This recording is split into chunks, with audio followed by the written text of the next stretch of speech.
Shalom, Assalamualaikum warahmatullahi wabarakatuh.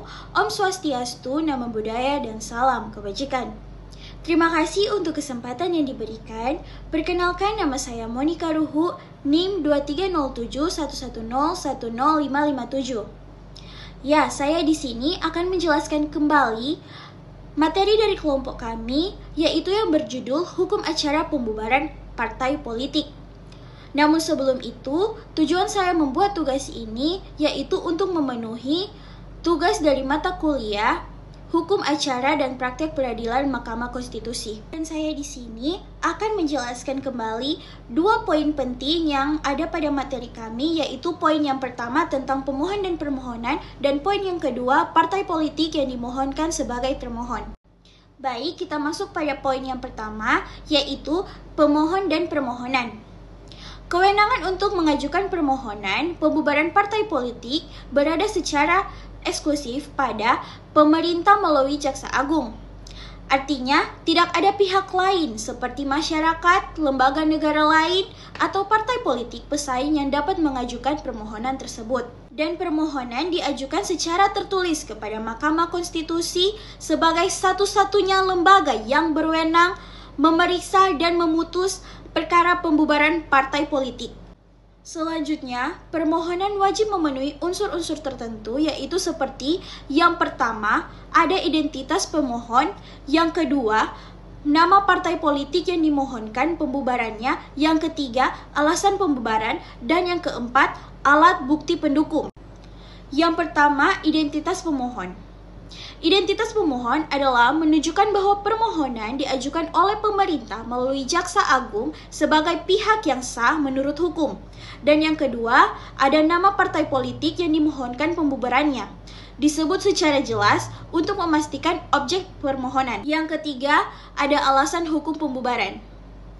Alasan hukum pembubaran berupa dasar normatif yang menjelaskan mengapa partai tersebut layak dibubarkan.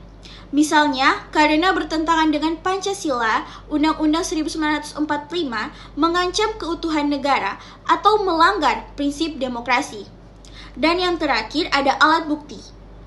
Alat bukti yang konkret seperti dokumen, keterangan ahli, saksi, atau bukti elektronik yang memperkuat alasan hukum yang diajukan. Dengan terpenuhinya syarat-syarat tersebut, permohonan dapat diperiksa oleh Mahkamah Konstitusi untuk menentukan apakah partai politik yang dimohonkan memang layak dibubarkan berdasarkan hukum. Selanjutnya, kita masuk pada poin yang kedua, yaitu partai politik yang dimohonkan sebagai termohon. Dalam perkara pembubaran partai politik di Mahkamah Konstitusi, pihak termohon adalah partai politik yang dimohonkan untuk dibubarkan. Sebagai termohon, partai politik tersebut memiliki hak konstitusional untuk membela diri selama proses persidangan. Dalam proses persidangan di Mahkamah Konstitusi, ada terdapat hak-hak termohon dalam persidangan Mahkamah Konstitusi, meliputi yang pertama, memberikan jawaban, yang kedua, menghadirkan saksi dan ahli, dan yang ketiga, membela diri secara langsung atau melalui kuasa hukum.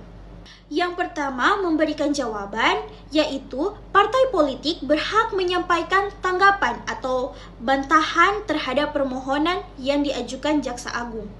Yang kedua, ada menghadirkan saksi dan ahli. Termohon dapat membawa saksi fakta maupun ahli hukum untuk memperkuat pembelaannya. Dan yang ketiga, ada membela diri secara langsung atau melalui kuasa hukum. Partai politik dapat menyampaikan argumentasi hukum dan fakta secara lisan atau tertulis selama persidangan. Hak-hak tersebut diberikan sebagai bentuk perlindungan terhadap asas due process of law, sehingga pembubaran partai politik tidak dilakukan secara sewenang-wenang dan tetap menghormati prinsip keadilan serta demokrasi. Dan dalam kesimpulannya, pembubaran partai politik hanya dapat dimohonkan oleh pemerintah melalui Jaksa Agung. Dan partai politik yang dimohonkan sebagai termohon berhak membela diri dengan memberikan jawaban, menghadirkan saksi atau ahli, dan menyampaikan pembelaan.